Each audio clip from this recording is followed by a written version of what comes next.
Welcome to Mission Control. In this series we're going to talk about the little things that are going to make a big difference. And today we're looking at something that we talk about an awful lot in our skills video. We're taking an in-depth look at looking ahead down the trail.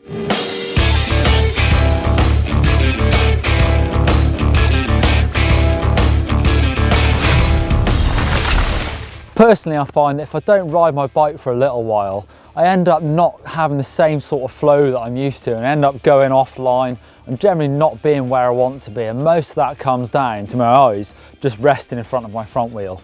So personally, I don't find it comes naturally. I have to tell myself all the time to look a bit further forward.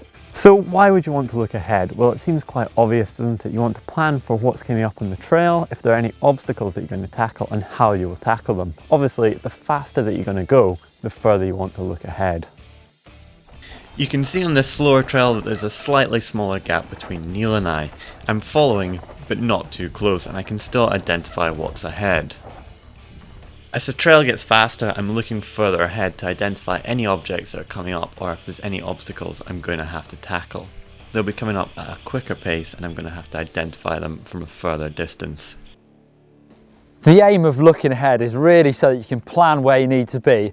And it's what I call riding in your peripheral. I'm looking down the trail over there and I can still see this route down there even though I'm looking 30 foot ahead, and that's really important. Otherwise, it's not really this that'll catch you out, it's probably the thing after it that'll get you. In slower, more technical sections, it's still really important to keep your head up. We've got some obstacles here, some roots, but it could be anything really, rocks or even small edges. You need to spot them early, try and plan your ride accordingly and not just plough into them. That can end up in that snowball effect of getting offline, it getting worse and either causing a crash or maybe just simple as going off the side of the track. So one of the most important things about looking ahead is when you're approaching a corner, the first thing you're going to do is actually identify the turn and how tight it is. You're next going to be looking for that braking point. From up here, I've actually already identified that braking point and I'm going to be coming into that next.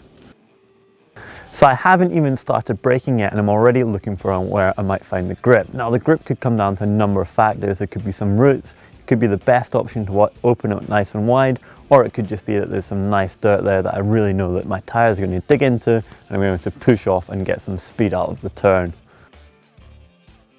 So I've not even reached the point where I've identified there's going to be good grip and I'm already actually starting to look ahead to make sure that there's no big features I'm going to have to avoid or plan for when I exit the turn. So I'm now at the exit of the turn. This just shows the importance of looking ahead. If I hadn't identified that this next section here, there's actually another right-hander, I'd be coming in too fast and I wouldn't be carrying my speed, and likely I could be out of control. I had a really great example given to me when I was a youngster coming up in the World Cup ranks. I was told to look ahead. There was this really flat off-camera turn that I just couldn't carry my speed out of. And I was told to look at the tape on the left-hand side as I turned into the left. Now, similar on this trail, you actually feel like you should be going down that way rather than back up on yourself. So I could suggest looking at that tree there as a point, and that will draw you around and you'll carry your speed up and into that next section.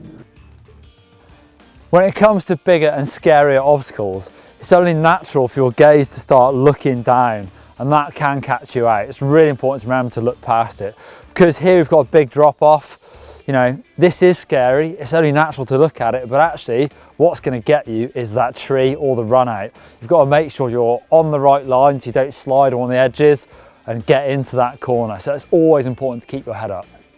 The same ideas apply to jumps as well. So on the way in, I'm looking past the takeoff and looking how long the jump is, where the landing is. As soon as I'm in the air, I'm actually looking to the run out. So there you go, looking ahead on the trail is really important. Obviously there's sort of a happy medium. If you look too far ahead, you might miss some of the smaller details, but that doesn't happen very often, I don't think. If you want to check out some more skills videos, you can click up there for how to lean the bike over in the turns.